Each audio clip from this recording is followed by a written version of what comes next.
Hi everybody, this is Dr. Karen. Today I'm going to answer the question, what is a complex sentence?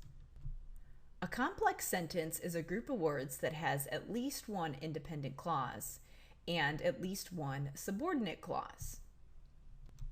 An independent clause has a subject, a verb, and states a complete thought. A subordinate or dependent clause has a subject, a verb, and a subordinate conjunction. Subordinate conjunctions are words that explain relationships between clauses. So it could include words like before or after that explain when things happen. It can also include words like unless or if that explain conditions. So if one thing happens, then another thing has to happen. Or maybe one thing can't happen unless something else happens. Or it could include words like because that explain why. And these are just some examples. There are a lot of different subordinate conjunctions. Now let's look at some examples of complex sentences that have all of these different parts. Mom cooked dinner because we were hungry. Here we have one independent clause, Mom cooked dinner, so this can stand alone as a complete sentence. We also have a subordinate or dependent clause, because we were hungry. So this group of words has a subordinate conjunction, because, which is at the beginning of it. Because that subordinate conjunction is there, it doesn't make sense to say this as a sentence on its own. But when we attach it to Mom cooked dinner, now we're explaining why Mom cooked dinner. So this part of the sentence is giving us more information. It's explaining why Mom cooked dinner for us. So because we have an independent clause and a subordinate clause, and we have that subordinate conjunction because, now we have a complex sentence. So I know that was a lot of information for you. So now let's look at one more example. If you stay up too late, you might be tired tomorrow. Let's see if we can find our independent clause that can stand alone as a sentence. If you stay up too late. Now, if you say that, this doesn't sound right as a complete sentence. We have the word if, which is a subordinate conjunction. So while this gives us important information, this is not an independent clause. This is our dependent or subordinate clause. So let's look a little further to see if we can find our independent clause. You might be tired tomorrow. Now this can stand alone as a complete sentence. So this is our independent clause. So remember, a complex sentence has to have an independent clause and a subordinate clause that has a subordinate conjunction. So let's see if we have all of those things in this sentence. First, let's see if we have an independent clause. And we do. You might be tired tomorrow. Now let's see if we have a subordinate or dependent clause. If you stay up too late. Yes, we do. And our subordinate conjunction that is in that subordinate clause is the word if. So if explains the relationship between the two clauses because it's explaining that if one thing happens, then another thing will happen. So it explains how these two events go together. So this is a complex sentence because we have all of the necessary parts. Let's review that one more time. A complex sentence is a group of words that has at least one independent clause and at least one subordinate clause. About complex sentences. We've talked in another video about simple and compound sentences. So that is like one independent clause or two independent clauses. And with a complex sentence, we're going to introduce something called a dependent clause. So a sentence needs at least one independent clause to function as a sentence. But with complex, we're going to add this dependent clause. So Rosie, what's an example of a complex sentence? When we buy his birthday cake, we have to make sure it's lemon. So this sentence, when we buy his birthday cake, we have to make sure it's lemon, is made up of two clauses, and I've written them in different colors here. So the second one, the pink one, can stand on its own as a sentence. We could just say, we have to make sure it's lemon. It functions as an independent clause, it's its own sentence. We have some information that might be missing from this sentence because we don't necessarily know what its is, but we do have all the components of an independent clause here. We've got a subject, we, and a verb, have to, and, well, we have multiple verbs. Yeah, got a lot of have to make sure. So the sentence is relying on some information that's not provided, but it does still stand as its own sentence. Right, like we could have a sentence before it that's like, we're going to go buy a birthday cake. We have to make sure it's lemon, right? Those can be two separate sentences. In this case, we have this other clause, this what's called a dependent clause. We can't just say, when we buy his birthday cake as a sentence. That doesn't really stand on its own. It doesn't convey the information that a sentence needs to convey.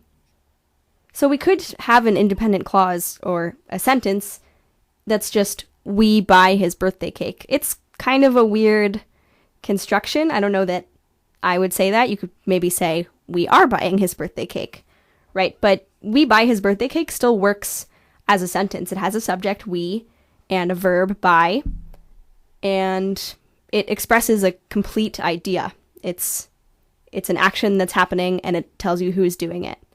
But we add this thing called a subordinating conjunction. That's this word when here. And that makes this into a dependent clause. It can't be a sentence by itself, so it depends on the later clause, we have to make sure it's lemon, to be part of a sentence.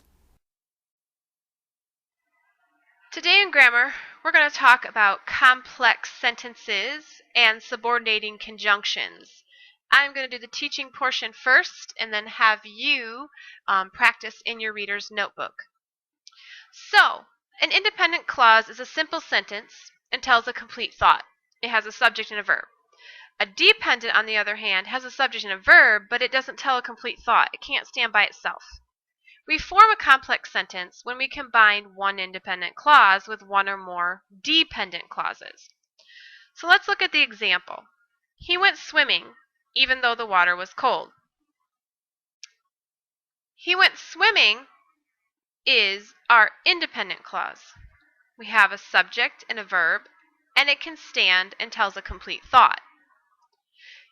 If we look at our thinking question, it's which part of the sentence tells a complete thought and which part cannot stand alone. We know that he went swimming is our complete thought. Even though the water was cold is not a complete thought and cannot stand alone. It's dependent. So we're going to talk about which one of these examples is complex and which ones are dependent. Remember, dependent clauses do not tell a complete thought. Let's do the first one. The tourist looked for seals even though it was getting dark. This is a complex sentence. We have the tourist looked for seals. This is our independent clause. And then we have even though it was getting dark, which is our dependent clause. It can't stand alone. So this would be complex. After they waited a few minutes, they saw the seals. After they waited a few minutes is our dependent clause. This cannot stand by itself. They saw the seals is the part that is independent. So this is a complex sentence. Let's see if I can color code. This one does not want to do it for me. Let's go like this. So blue is dependent and the yellow is independent. So even though the water was choppy, can that stand by itself? Is this a complete thought? No, we need to make that blue. That is a dependent clause. The seals swam gracefully is a complete thought, and that can stand on its own. That's our independent clause. So this is also a complex sentence. Before the tourists left for the day. Is that a dependent clause? Does it tell a complete Or does it not tell a complete? Right, this is dependent. This cannot stand on its own. Now, in talking about complex sentences, there's another piece to that called subordinating conjunctions. A subordinating conjunction joins a dependent clause to an independent clause to form a complex sentence. Okay? So if the dependent clause appears first, we add a comma before adding the independent. Now, subordinating conjunctions begin the dependent clauses. Some subordinating conjunctions are after, although, because, before, even though, since, unless, until, when, or while. So the thinking question is, which subordinating conjunction can join the dependent clause to the independent clause? Let's look at the example. Unless it rains, we will go swimming tomorrow. Unless it rains, comma, we will go swimming tomorrow. Unless is the subordinating conjunction. So we're going to underline the dependent clause and write the subordinating conjunction that begins the dependent clause. So we're looking for the part that cannot stand alone. Let's read the first one. After we swim, we will eat. After we swim is the incomplete thought. We'll make it green. This is the dependent clause.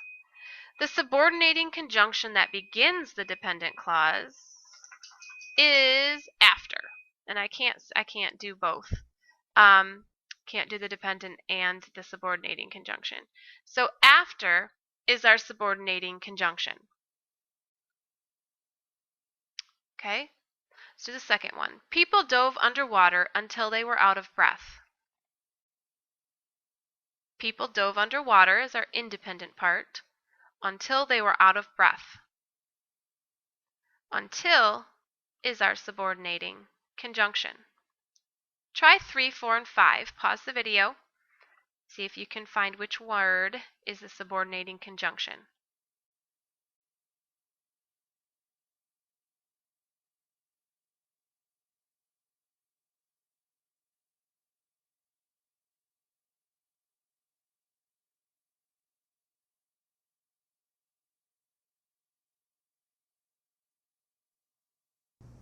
Complex sentences can be made two different ways. The first way is to start with the independent clause and then the dependent clause, or begin the sentence with the dependent clause, comma, and then the independent clause.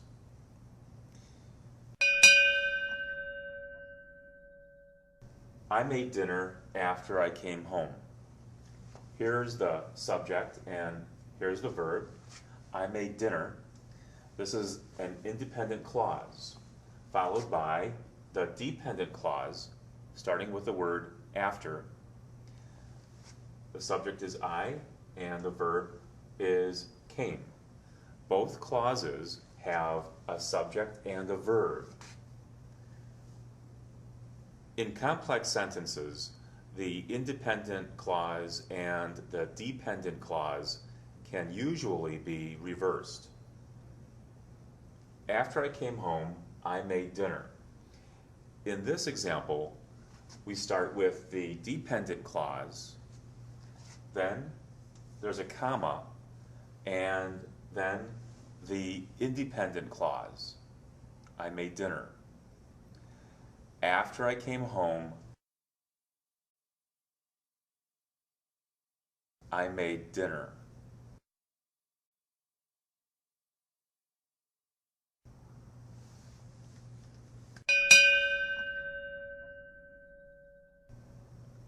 They order a hamburger and fries whenever they eat at that restaurant. The first part of the sentence is an independent clause. They order a hamburger and fries. The second part of the sentence is a dependent clause. Whenever they eat at that restaurant. The same sentences.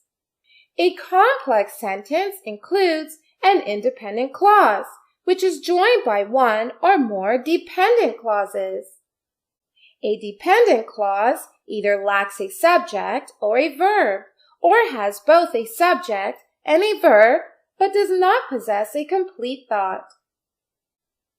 In case of complex sentences, the dependent clauses always begin with the subordinating conjunctions. For example, after, although, as, since, until, because, though, whereas, before, unless, whereas, wherever, even though, when, whenever, while, if, etc. In a complex sentence, the dependent clause can either come first or can follow an independent clause. In a complex statement, when a dependent clause comes first, then a punctuation mark, comma, is used to separate the dependent clause and an independent clause. For example, because my mother cooked my favorite dish, I dropped the plan to dine out with my friends. In this sentence, the dependent clause is, because my mother cooked my favorite dish, and I dropped the plan to dine out with my friends is an independent clause, and it begins with a subordinating conjunction, because. So, this sentence is a complex sentence.